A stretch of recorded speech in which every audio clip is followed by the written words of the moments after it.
What is up, guys? Welcome back to OverTakes. This is Misfit. In today's episode, we are going to be doing my 2020 Overwatch League Rookie of the Year show. Before we get into that, I'd like to thank everybody on YouTube. Thank you very much for joining me. Thanks for all of your support. It's greatly appreciated. Everybody that's coming in new, thank you very much for joining me. I do Overwatch League content anywhere from 3 to 5 times a week, depending on what's going on. This week we got a lot, so let's get into this. All right. 2020, we had a lot of great rookies. We had a lot of new blood coming in this year. We had teams flip their entire rosters and go for just all new players. We had guys that were just highly anticipated coming in, guys that we didn't expect to do well that came in. But here's my list. I got a lot of guys on this list, but it's all subjective. If you guys have anybody that you like that I didn't have on this list, feel free to comment down below. Definitely tell me who you think if I didn't include them. So we're going to start, and we're going to start in the one place where a good majority of them are. We're going to go to Paris first. This team did a whole roster shakeup this year. They started top to bottom, essentially, kept a couple of guys, and then they moved Cruz in the middle of the year, early in the year, middle of the year, somewhere in there. Would have been middle of the year if it wasn't for COVID. But let's talk about Paris, and they're just insane amount of great rookies. We have, first, I'm going to go over, and I talked about this guy during the MVP episode, Hanbin. I don't know what else to say about this guy at Off Tank other than he is in the top of the league. One of the best. Fantastic Sigma. One of the components that turned this team around was Hanbin. Now let's move to the next guy, Paris, and that's going to be Eggsy, who came in on fire. This was the first rookie that they brought in, and you're like, Eggsy, who's this guy? I'm not a big Contenders guy, so I didn't know all the ins and outs of how this guy plays and all that, but he is one of the most incredible hit scan players in the league. He came in on fire. He had to take some time off because he hurt his neck, and I've been in that position, and believe me, it is not fun, and you cannot play games. Trust me. But he came in and just set the league on fire. And then after he came back, he just kept going. And he solidified this roster into the top 3 team that they are in NA. Now next on this team, you're basically going down the whole roster. We have Fielder, who I also talked about in the MVP candidate thing. Now this guy is another one that he comes in, he's playing on 200 ping, is playing flex support, and is just phenomenal at all of the roles he's played. He is at the top of all the stat things that you can look at for, healing and all that kind of stuff. But he's a phenomenal Ana. Knows how to do all of the things that you want Ana to do, and he's doing it on 200 ping. And he does well on Zenyatta and whatever they ask him to play. And of course, finishing up in Paris, honorable mention to FD God for being as good as he is on main support. But we have Sparkle, who was he was the Sinatra of this year. If you guys are, back in 2018, Sinatra was, the Messiah for San Francisco coming in. He was marginal when he came in and obviously won the MVP the next year. But Sparkle came in this year. He did have a meta fall into his lap. His main hero, or one of his main heroes, and that would be Genji. But he came in, set the league on fire. Much like all of the other guys, man, they put guys in, these rookies in. I don't know, their scouting department has got to be the best in the league. Not hard to scout Sparkle. People are fighting over him. And a couple of the other guys, well, I know people were fighting over Eggsy a little bit too. I just didn't know much about him. Sparkle came in, dominated, helped them win the Summer Showdown, and he's going to be a key component moving forward for them to win the grand finals. They have legitimately 4, and if you count FD God, 5 potential candidates for Rookie of the Year. Unbelievable players all around. Now let's move on to the other teams. Let's not forget about the rest of the league here. Also, we have, these are my picks from Shanghai, Lip. Potentially coming in, I thought he was going to be decent. And I heard some good stuff about this guy. I went back and watched a little bit of stuff. And potentially I thought he was going to be, above average. I didn't think he was going to be anything great. But man, he came in on Sombra, probably the best Sombra player in the league. There's arguments to be made here and there, but he is one of them. Also, very good on Ashe. Very good on the heroes that Fleta does not play, which works out fantastically for the Dragons. This guy is just unbelievable. Could have been considered for an MVP candidate, but I just think there were some other guys that were a little bit better throughout the year. Now let's move on to Florida, and we have Yaki, MVP candidate. How much more can I talk about Yaki? I'm a Mayhem fan. This guy has turned this franchise around. Him and a couple other guys, along with Kuki, have made this team a legitimate threat in the league. They are a top 4 team in NA, top 5, depending on what happens on what day. They wouldn't be there without Yaki. He came in with a pedigree from Runaway, was a great DPS player there, just a phenomenal Genji, unbelievable Tracer player. You name it, this guy can do it. And I talked about him a lot in the last episode. I just love this guy. He's one of my Rookie of the Year candidates, obviously. Now let's move on to Philly, and we're going to go with another MVP candidate, an Alarm. Potentially the best, if not, he's in the top 3 flex supports in the league right now.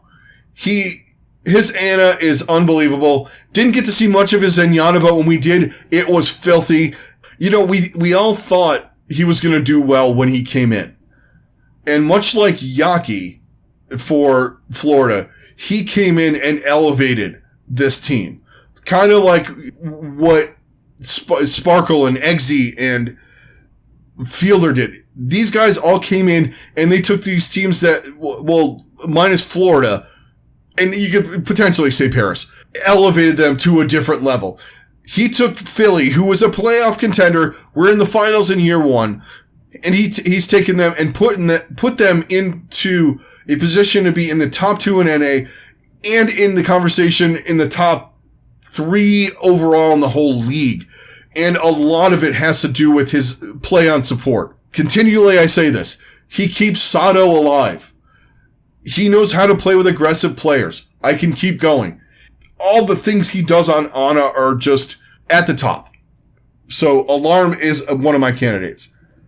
Also, there's something going on here, guys. If you notice with the league, just a quick, since we're on this form of Rookie of the Year, there's a changing of the guard going on. It's been going on all year in Overwatch League. These dudes coming in from contenders from last year and the year before are starting to take over. They're the new blood. They're the guys that are driving this league.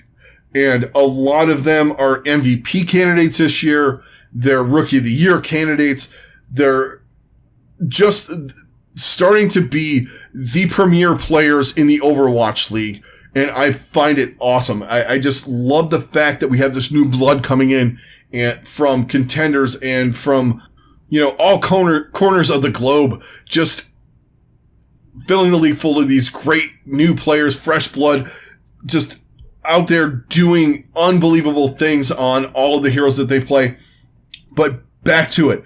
We're going to go with another one that's on the MVP list. We're going to go with Crong. Crong has solidified something on Guangzhou that was a question mark before the season started, or actually at the end of last year when Hotba left. And that is on the flex support. He has taken that role and taken it to another level for Guangzhou. He is their key player. You can talk about Eileen. You can talk about Happy and Shu and all the guys on that team, or Nero, like when he's in there, when he gets back. Crong is the key component to this team.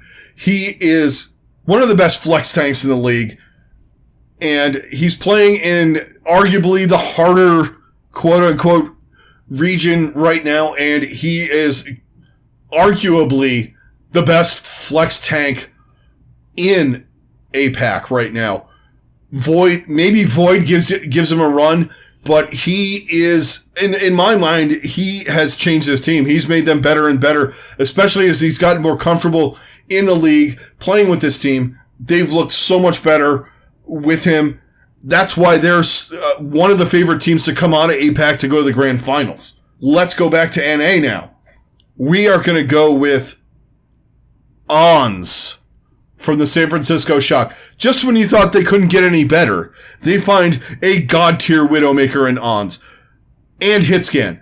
His Ashe and his Widowmaker are probably two of the best, if not the best, in the league, period. He is definitely in consideration for me. If Alarm didn't come in this year, he would be my top pick. I mean, I just kind of spoiled who I'm picking, but it's fun to talk about these guys because they all have merit. He's known for Widowmaker. He comes in and he clicks heads, and you can't stop the guy. It doesn't matter what team plays him. He is just out of his mind. I don't think I've seen too many guys outside of Carpe Season 1 and maybe Pine with that kind of flick shot, unbelievable aim, accuracy, and reflex to make these shots. He is insane. All right. Next up, we got one more, and we're staying in NA, and I'm going to go with KSP from the LA Valiant. The LA Valiant coming into the season looked like trash. And, you know, they had KSF, KSP, KS what, KS who, all these people, you know, we were all touting them as terrible, but, you know, people... You know, you go back and you watch stuff because you hear all these names and you scour the internet and you're like, all right, let's figure out who these guys are and what they do. And then you watch KSP, if you can find any footage on like from Contenders or whatever, and you see like him play and like, you're like, oh, this guy's fucking sick. Much like Ons, his Widowmaker is unbelievable. His Ashe is unbelievable as well. Hitscan God. He definitely needs to be in consideration. He is one of the key components to the Valiant doing what they do, especially when they get in metas where he can do what he does, which we've had. Yeah, all right, that's asking a lot, but when you're a Hitscan guy, you're going up and winning duels against some of these other top-tier guys. You know, at the point I thought BQB was probably the best Ashe player in the league. In the latter half of the match that they played against the Mayhem, when they came back and reverse swept them, he owned him on his best hero. So this guy needs to be in consideration for Rookie of the Year. He has helped this team immensely, and he's one of the key components to this team that we didn't think were going to do anything. Yet they're in the top 6 or top, you know, they're in the playoffs and they're not doing a play-in thing right now. They're not in there with Boston and that whole stuff. They're a legit team in the league. Yes, they have a great coach, but they also have players that we did not expect to do what they did. We thought they were going to be okay, some of the guys. He was one of the guys I thought was going to be okay. You know, with the moments of pop-off on Widow. He is by far one of the best players that they have. So that is going to do it for my Rookie of the Year list, guys. Tell me what you think. Tell me who you like down below. If there's anybody I left out, please let me know. That's going to do it for this episode. Everybody on YouTube, thank you very much for all of your support. It is so greatly appreciated. All right, guys, we're going to have one more award show coming up, but that's going to be somewhere down the line. We have playoffs to talk about. That's coming up next. Get ready for that. Thanks again, guys. This is Misfit. I'm out. Everybody stay safe. Have a good rest of your day. And I'll see you guys on the next one.